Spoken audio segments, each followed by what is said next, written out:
నమస్కారం.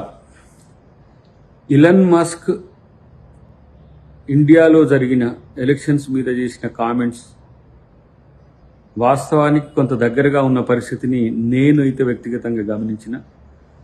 2018 ఎలక్షన్స్లో నా ఎలక్షన్స్లో జరిగిన అవకతవకల అంశాలన్నీ కూడా ఈరోజు ఇలన్ మస్క్ అభ్యంతరాల రూపంలో విన్న పరిస్థితి.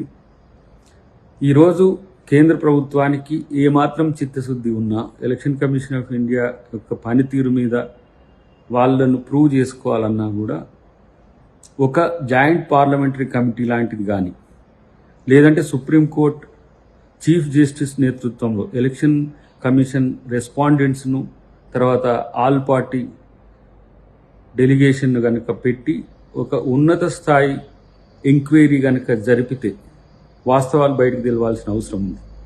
ఎందుకంటే భారతదేశ ప్రజాస్వామ్య వ్యవస్థకే ముప్పు వాటిల్తున్న ఈవీఎంల వల్ల వాటి యొక్క స్టాంటిటీని వాటి యొక్క సామర్థ్యాన్ని ఇవాళ భారతదేశం తెలుసుకోవాల్సిన అవసరం ఉంది.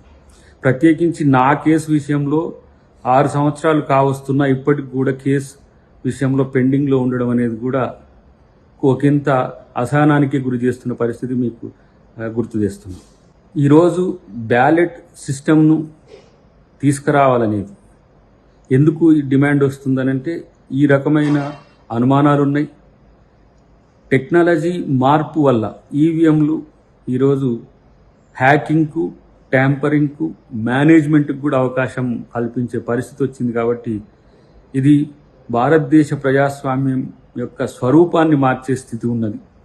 ప్రజల యొక్క అభిప్రాయాన్ని తెలపడానికి ఒకే ఒక్క ఆయుధం ఓటు అయితే ఆ ఓటునే కరప్ట్ చేసే పనిలో ఈరోజు హ్యాకర్స్ కానీ ఇంటర్నేషనల్ వాళ్ళను బుకీస్ కానీ చేస్తున్న ప్రయత్నాలు, పెద్ద ఎత్తున కోట్ల రూపాయల వ్యాపారం జరుగుతున్నది వీటి పేరు మీద, ఎలక్షన్స్ పేరు మీద.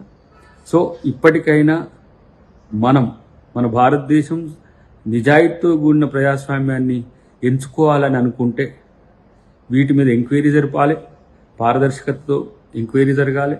అటు తర్వాత ఈ దేశంలో బ్యాలెట్ సిస్టమ్ను తీసుకొస్తేనే ప్రజాస్వామ్య పునాదులు గట్టిపడతాయి తప్పితే ఇలాంటి అవకతవకల వల్ల వచ్చే నష్టాన్ని దేశం భరించడం భవిష్యత్తులో కష్టమవుతుంది. ఒక రకంగా ఐకనిక్ పాలిటిక్స్కు, రాజరికానికి లేదంటే ఒక సెంట్రిక్ పాలిటిక్స్కు,